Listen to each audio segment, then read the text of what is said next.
Magandang hapon po sa inyong lahat. Ngayong hapon ay pagsisimula ng mga pagdinig ng komite sa pamamagitan ng talakayan sa Senate Bill 12-1215 o ang Infrastructure Anomalies Investigation Act of 2025. At ngayon dahil sa bilyong pisong flood control scam, marami ang sumisigaw sa kalye, nasusuklam sa mga palengke at bukid, namumuhi sa bus, jeep at grab. At sinasabing ikulong na yan, mga kurakot. Kaya kasama ang ating mga inaanyahang resource persons mula sa DOJ, NBI, CHR, ICI, private sector organizations. Pag-uusapan natin ang Senate Bill 1215 na panukala ni na Senate President Soto at Senators Erwin Tulfo at Ontiveros. Nilalayon nito ang magtatag ng isang Independent People's Commission or IPC, isang permanente at non-partisan na ahensya ng pamahalaan na nakatuon lamang sa pagsisiyasat ng katiwalian at mga anomalya sa mga proyekto sa infrastruktura ng pamahalaan. Kung may sasabatas ang komisyong ito ay magiging mas malakas at mas malaya kumpara sa kasalukuyang ICI sa ilalim ng isang executive order. Ang Senate Bill 1215 ay nagbibigay sa IPC ng statutory permanence, ganap na kalayaan at garantisado ang transparency at fiscal autonomy.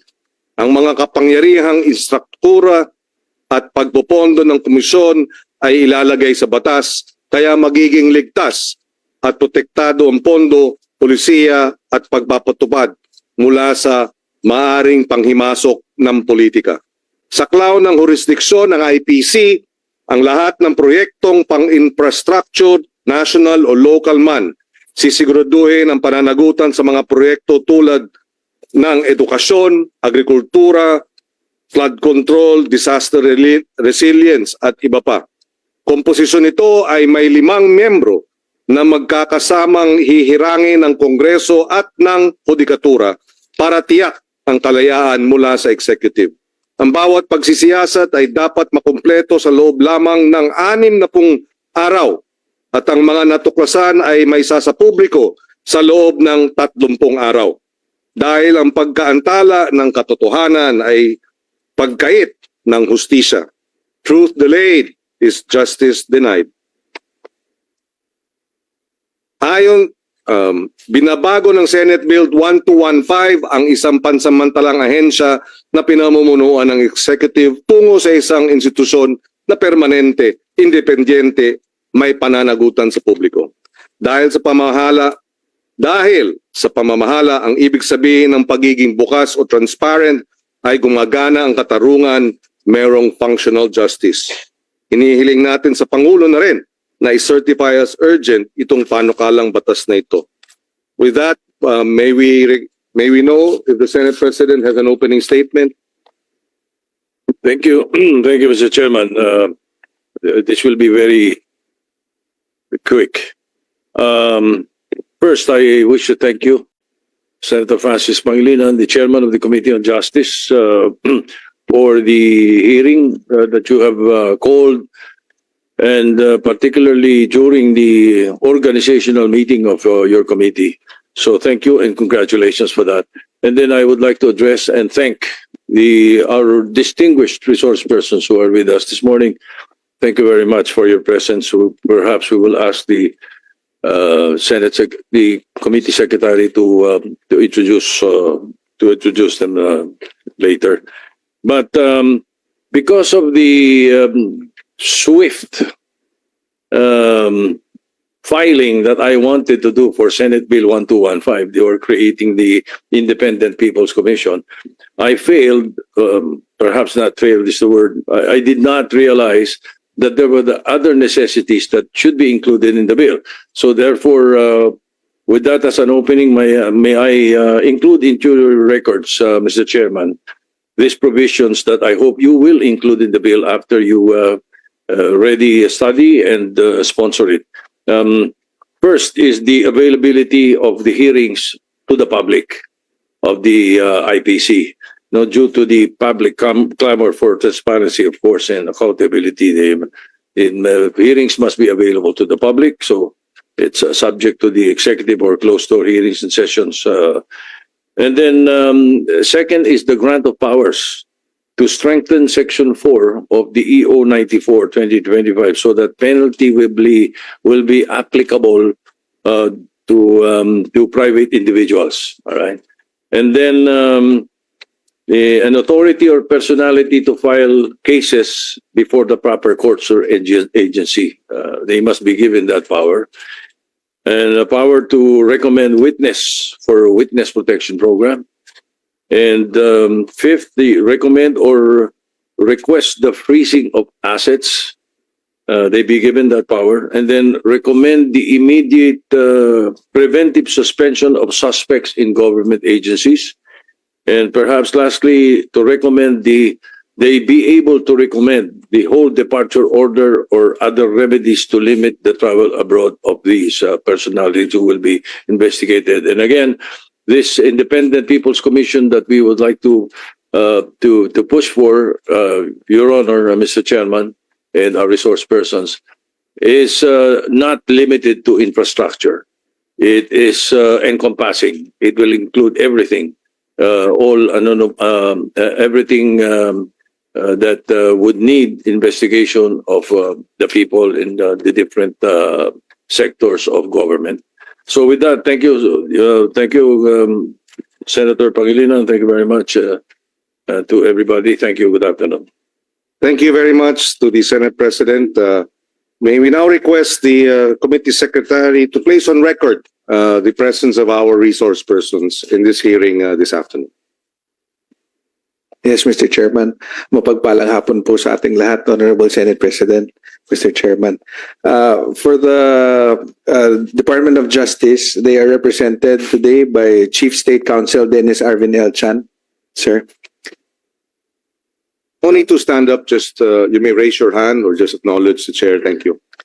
Also with the DOJ is General Katapang and ASEC Al Pereiras from the Bureau of Customs. From the Commission on Human Rights, we have Chairperson Richard P. Palpalatok, and with him is Attorney Gemma Parohinog. From the Department of Public Works and Highways, they are represented today by ASEC Melody Villar. She is the incoming Assistant Secretary for Legal Service. From the DBM, we have Attorney Tricia M. Baraan from the Budget Information and Legislative Service. Likewise, Mr. Chair, we have Honorable Retired Chief Justice Renato Puno in our panel today, as well as Honorable former Senator Franklin M. Drilon. Good afternoon, sir. Former Senate President, sir. Good afternoon. From the Independent Commission for Infrastructure, ICI, we have Chairperson, Retired Justice, Honorable Justice Andres B. Reyes Jr., sir. And he is likewise joined by a member of the ICI, former Secretary Rogelio L. Singson. From the People's Budget Coalition, we have the co-convener, Professor Kenneth Abante. And from the Makati Business Club, Chairman Edgar Ochua is represented by their Executive Director, Mr. Rafael G. Ongpin. We have sent, for the record, Mr. Chairman, we sent an invitation to the Management Association of the Philippines, but they send their regrets because of a conflict of schedule. That is all, Mr. Chairman. Good afternoon. Thank you, Attorney Martel. We can now proceed. But before we ask for whether or not our resource persons will deliver their opening statements, just one quick interjection here. One of the reasons why we felt the need to conduct this hearing immediately, it was in part prompted by the news item wherein the spouses Diskaya publicly said they will no longer cooperate with the ICI. That sort of troubled this representation because given the enormity and the huge how do you call it, controversy surrounding the biggest, largest corruption scandal in the country's history, you have persons refusing to cooperate and publicly saying so. And that's why we feel perhaps it's time to review the powers of the ICC, perhaps give it additional, well, the need to perhaps give it additional powers so that it can aggressively and vigorously pursue its investigation without such unacceptable public pronouncements from those who are or being directly involved or being accused of massive corruption practices. So with that, do we know, we would like to know if any of the resource persons have prepared an opening statement. The former Senate President, Frank Rilon, you have the floor. Thank you very much, Mr. Chairman and Mr. Senate President. Good afternoon. Mr. Chairman, at the outset, allow me to express my appreciation to your committee for for hearing Senate Bill 1215, even if the Senate is on break. And in that regard, let me express my appreciation for the effort of the Senate President in filing this very important measure. Now, I consider the passage of this law as as urgent. And in that regard, I join the call of our chairman to request the President to certify this measure as urgent. Why do I consider this measure as urgent? Mr. Chairman, I think it cannot be denied that our people today are angry. They are angry because of what they see to be the massive corruption in government. Mr. Chairman, I was in the Senate for 24 years and in the Executive Department for 9 years. I have never seen a corruption of this magnitude during the 34 years that I was in public service. And today, Mr. Chairman, in public gatherings, you hear people in unison chanting anti-corruption drives. Last Sunday, I was in the La Salle UP game and basketball game, and for the first time, I see the two cheering squads of these rival universities cheering one chant. Ikulong ang kurakot. Ikulong na yan. And this is a reflection of how our people feel today. And often the question is asked, how did we get here? How did we get to witness such massive corruption in our midst? I have a simple answer. To me, Mr. Chairman, it is the culture of impunity that we see in our midst today. And this impunity, to me, is because of the failure of our citizenry to observe the rule of law. They have disregarded the rule of law because people feel that they can get away with wrongdoing. They can feel that they can commit crimes without fear of being punished. In other words, Mr. Chairman, in my humble opinion, it is the failure of our justice system. And I was part of that once as Secretary of Justice for 4 years.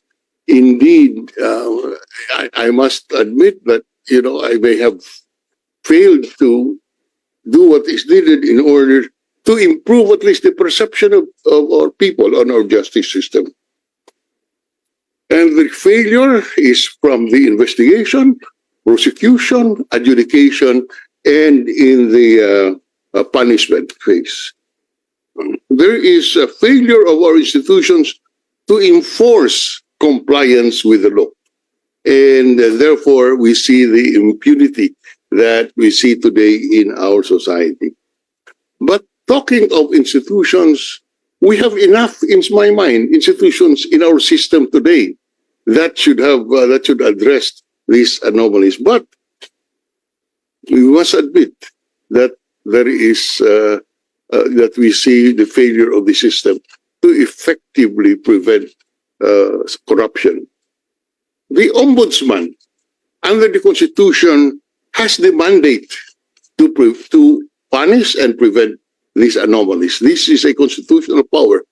But today, we need this body being proposed by the Senate President in his bill because of the unrest that we feel in our midst and the need to restore the faith of our people in our democratic system of government.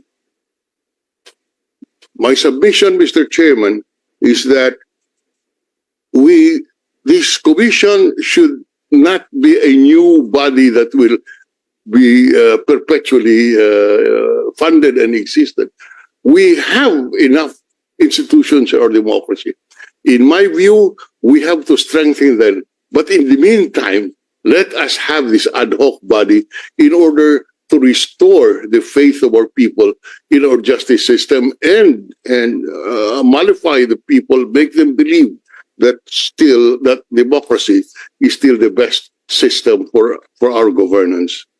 We therefore urge the chairman and the committee to immediately report to plenary the bill of the Senate President after this committee hearing, and that it be calendared for debates in the Senate before the Senate tackles the national budget. We urge the President, and I join the call of the Chairman, to certify the same as urgent. Mr. President, there are precedents to the creation of the ICI. There are precedents. Recall, the most famous, of course, is the Agrava Commission, which was formed in 1986. And you have the Davide Commission, the Feliciano Commission.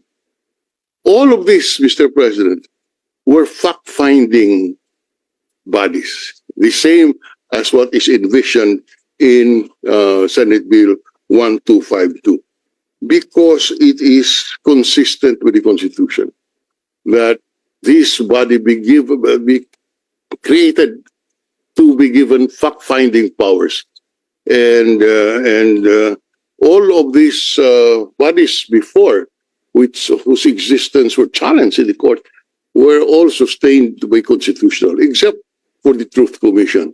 And the Truth Commission was decreed by the Supreme Court as unconstitutional because of the Equal Protection Clause, when the EO itself said that it shall cover only investigations of anomalies of the past administration. That was considered as violative of the Equal Protection Clause.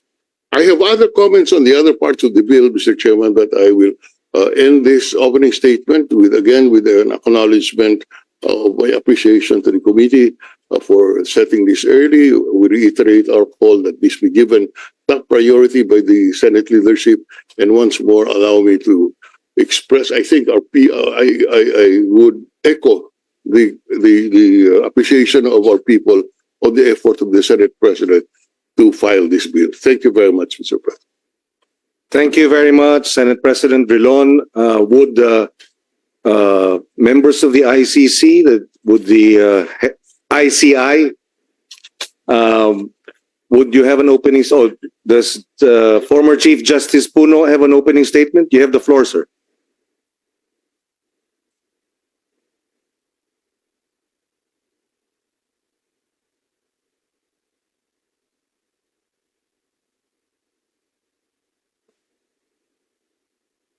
Senate President, I like to think that your preliminary statements eloquently express the necessity for the filing of this bill, and more importantly, its enactment without any unnecessary delay. They also adequately express the anger of our people on the corruption being unearthed, especially on the flood control projects. Likewise, your statements perfectly echo the unanimous opinion of all sectors of our society, the upper class, the middle class, the poor class, the academe, the civic organization, and the churches on the imperative need for the passage of this bill. And so, in the interest of time and to avoid redundancy, I will not make any further prologue or preliminary statements. But I am ready, Your Honors, to give my comments on the different provisions of Senate Bill 1215. Thank you, Your Honors. Thank you, Chief Justice Puno. Justice Andres Reyes, you have the floor, sir. Yes, I'd like to thank Senator Pangilinan, Animo, and Senate President Vicente Soto for this invitation. We thank you because our laws, our creation needs more powers, more refinement. Again, I will just echo what you have said earlier, that this thing is outrageous and makes me cry that how can these people get away with 500 billion pesos? It's our inspiration to work hard. We are only 39 days old. ICI is only 39 days old. For the last 21 days, we only had 3 lawyers. And now we have some volunteers from the PAO and from the other agencies. But we will try our best to be able to full blast investigation of all this fraud. We don't have the facility and we don't have the rules of procedure, but we will already shorten the procedure in spite of no rules allowing us. We will now go on live stream next week. Once we get to be able to have the technical capability with us already.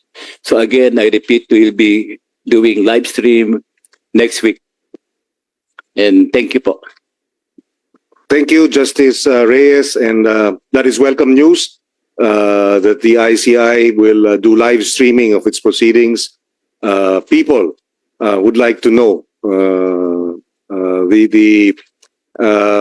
the facts of these cases and would like to be updated as to the developments and the progress of the investigation. And a live streaming of the proceedings will definitely address this concern of the public. Thank you very much.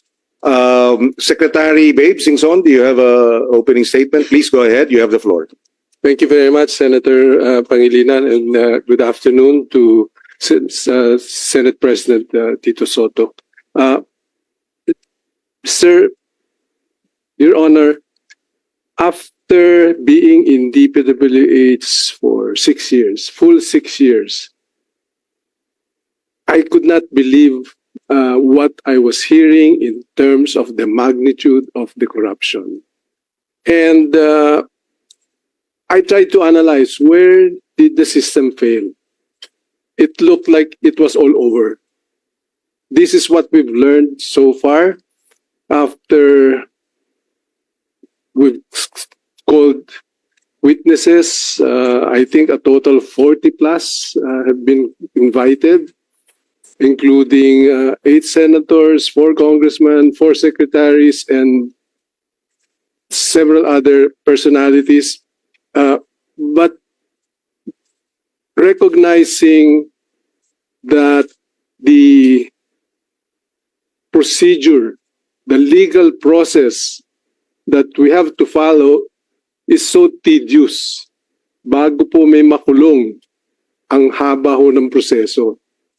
As compared, you may want to consider, as compared to the two gold standards of anti-corruption, which is the ICAC of Hong Kong and the CPIB of Singapore. They have much more powers than all three of these agencies that we have combined. Now, as a result of the difficulty and because of the very strong clamor of our people, because of the massive corruption all over the place, under the leadership of Chairman Reyes, we invited a total of 20 government agencies to find out from them what are their administrative powers that we can immediately utilize in collaboration with these agencies. Marami po pala niyan. So we hope that the committee can consider some of these provisions. For example, under the Philippine Competition Commission, you have anti-competition provisions or bid rigging of bids that will penalize for the first instance immediately 100 million. Second instance, 105, 110, all the way to 250 million pesos per incident. We have also identified in other agencies like customs, like CAAP, but more telling is an old executive order, specifically 913. Senator President, 913 is the, you might want to pick up some of those provisions in EO 913 that gives immediate all departure order, immediate seizure of assets. Marami pala yun na pwedeng gamitin. So if it is already there, it is just a matter of putting all of them under your proposed bill, Mr. Senator. So with that, I will end my opening statement because I can discuss further details in terms of where, how much, and so on. But I will leave it up to the Senate. Thank you, Secretary Babes. Just to clarify, EO 913 is a DTI executive order. It's a presidential executive order, But empowering the then Minister of Trade. okay, DTI. Thank you. From the Makati Business Club, Apa Ongpin, the Executive Director, please, you have the floor. Go ahead. Thank you. Oops. Lakas naman.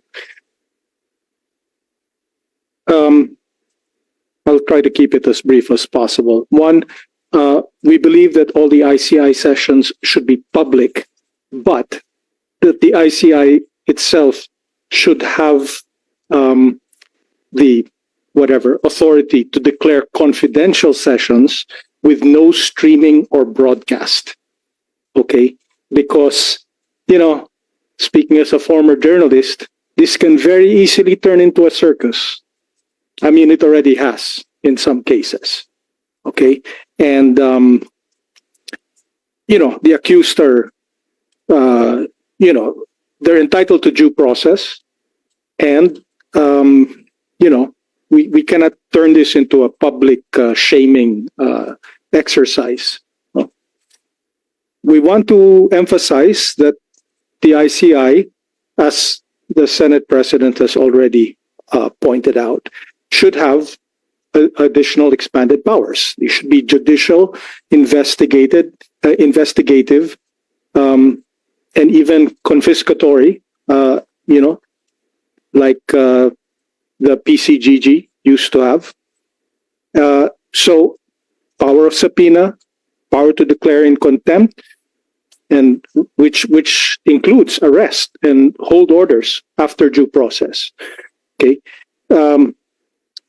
the commission, whatever we call it, should have the authority to file cases without going through the ombudsman, the DOJ, the attorney general. We believe it should be that powerful. We propose that the commission be expanded far beyond its current. I mean, you know, there's 20 of these guys right now. It needs to be maybe 10 times the size just to deal with the huge volume of cases, let alone the huge volume of money involved. No, and it should be expanded beyond infrastructure. What we're seeing now, as I think Professor Abante will tell you, is that these guys, the same guys in Congress, and you know, they're worming their way in now to the ayuda, into the social welfare programs. Diba? That's how they're trying to take the money. It's beyond infrastructure. And you know, as we've always said, we want eyes on Bureau of Customs and Bureau of Internal Revenue. Let's not pretend that there's no corruption there.